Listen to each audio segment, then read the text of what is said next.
It is the early dawn on the 10th of December 1941.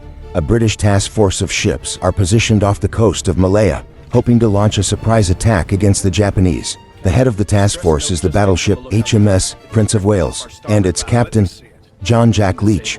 An officer reports urgent distress signals from the escorting destroyer Tenedos.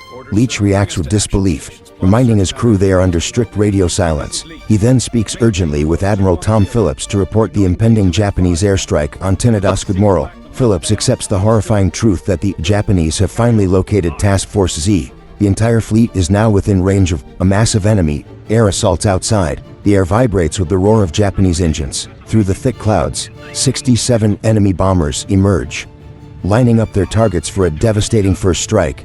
The Japanese aircraft first target the aging battlecruiser HMS Repulse. Bombs are released and screamed down toward the ship, creating massive columns of water as they strike the sea.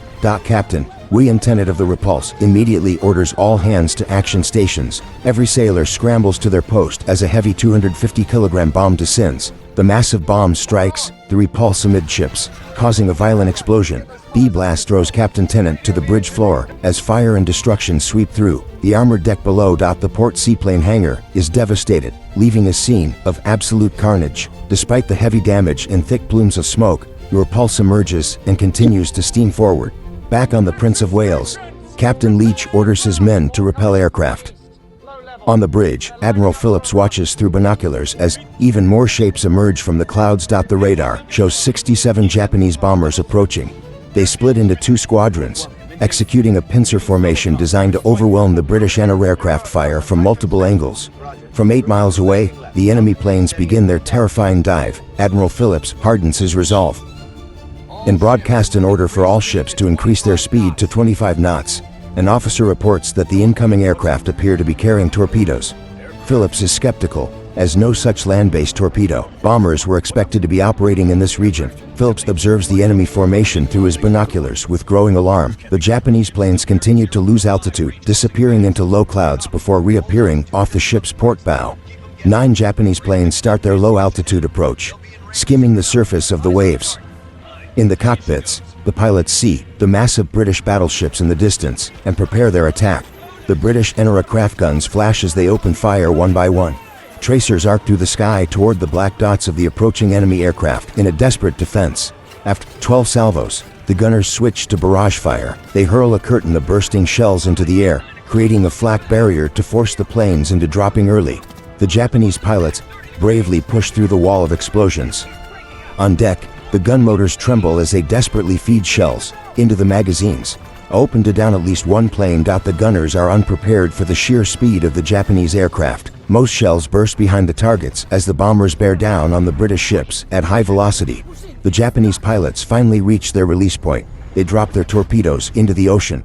Captain Leach barks an order for a hard turn to port to evade the incoming tracks. The Japanese torpedo strikes the Prince of Wales on its port side. With a thunderous roar, a massive geyser of white water and black smoke erupts, signaling the beginning of a catastrophic disaster for the flagship. Below the waterline, the explosion tears a massive hole in the steel hull. Seawater rushes into the engine rooms with terrifying force, instantly drowning the machinery and trapping the sailors in a cold, watery grave. The flagship begins to list heavily to the port side as the flooding becomes uncontrollable. Captain Leach struggles to maintain balance on the bridge while looking at his tilted instruments in total disbelief. A secondary internal explosion rips through the electrical conduits, plunging the lower decks into darkness. The ship's primary steering gear fails, leaving the massive fortress vulnerable and spinning out of control in the sea, while the Prince of Wales struggles. Another wave of Japanese torpedo bombers approaches. They fly dangerously low, their shadows dancing over the waves as they line up for a lethal strike against the Repulse. Captain Tennant on the Repulse watchers the approaching bombers with eagle eyes.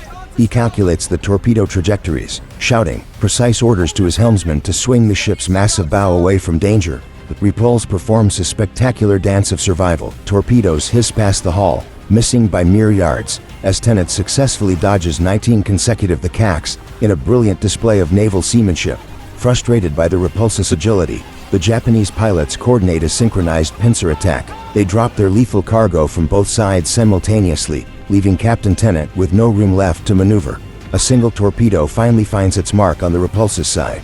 The ship shudders violently as the blast rips through the hull, slowing the great battlecruiser and making it an easy target for more strikes. Seeing the repulse wounded, 4 more Japanese bombers dive in for the kill. They release their torpedoes in quick succession, creating a lethal grid of underwater missiles, heading straight for the doomed British ship. Sailors on the repulse fire their Lewis guns at the low-flying planes in a desperate attempt to defend themselves. The air is thick with tracer fire and the smell of cordite as the end draws near.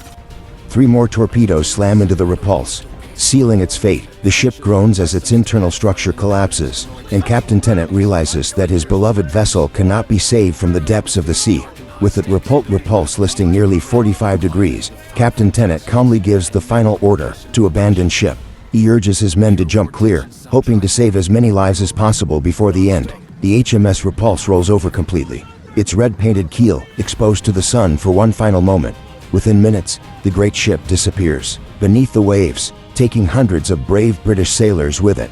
Now, only the crippled Prince of Wales remains, trapped in its slow, circular path and unable to steer. The flagship faces the full might of the remaining Japanese bombers alone in the vast, open ocean. A final group of high-altitude bombers aligns with the Prince of Wales. From 3,000 feet, they release a deadly rain of armor-piercing bombs, aiming to finish the job they started at dawn. The bombs strike the Prince of Wales with devastating precision. One massive explosion rips through the aft deck, turning the once mighty flagship into a burning wreck of twisted steel and dying hope. Admiral Phillips and Captain Leach stand on the bridge. Surrounded by smoke and the sounds of chaos, they exchange a final salute, choosing to go down with their ship as the flooding reaches the bridge. The Prince of Wales slowly slips beneath the surface of the South China Sea. The loss of these 2 great ships marks the end of the battleship era and the dawn of naval air power. British destroyers move in to pick up the survivors from the oil-slicked waters. Hundreds of sailors watch from the life rafts, exhausted and haunted by the terrifying power of the Japanese air assault. Just as the Prince of Wales vanishes, the long-awaited Brewster Buffaloes of the Royal Air Force finally arrive. They soar over the graveyard of the British fleet, finding only oil and survivors. The Japanese air crews, victorious and low on fuel, turn their aircraft back toward their bases in Indochina. They maintain a tight formation, leaving behind the destruction of the British naval power. On the destroyer HMS Express, the crew works feverishly to pull oil-covered men from the burning sea. Every second is vital as the threat of further Japanese air attacks remains a terrifying possibility. Covered in thick, black fuel oil, the survivors sit in stunned silence on the deck of the destroyers. They watch the spot where their mighty ships once stood, now only marked by bubbles. The news of the disaster reaches London, and Prime Minister Winston Churchill. The loss of the Prince of Wales and Repulse sends a shockwave through the Admiralty, shattering the myth of battleship supremacy. Churchill later recalls that in all the war, he never received a more direct shock. The British Empire's naval power in the Far East has been effectively neutralized in a single bloody afternoon. The Japanese success was driven by the Mitsubishi G3M Nell and G4M Betty bomber. These land-based aircraft proved that they could strike with deadly precision far out at sea, beyond any previous expectations. At the heart of the Japanese victory was the Type 91 aerial torpedo, specially designed for shallow waters. Its wooden fins allowed it to stabilize quickly and run straight toward the thickest British armor. The British anti-aircraft defense, once thought impenetrable, failed miserably. The heavy pom-pom guns struggled to track the high-speed Japanese aircraft as they executed their low-level attacks with terrifying, synchronized efficiency. Admiral Phillips' decision to maintain radio silence has been heavily criticized. By the time he requested air support, it was too late to save his fleet from the relentless waves of Japanese bombers. This battle changed naval warfare forever. It proved that even the most heavily armored battleships were defenseless against coordinated air power, marking the beginning of the aircraft carrier as the new king.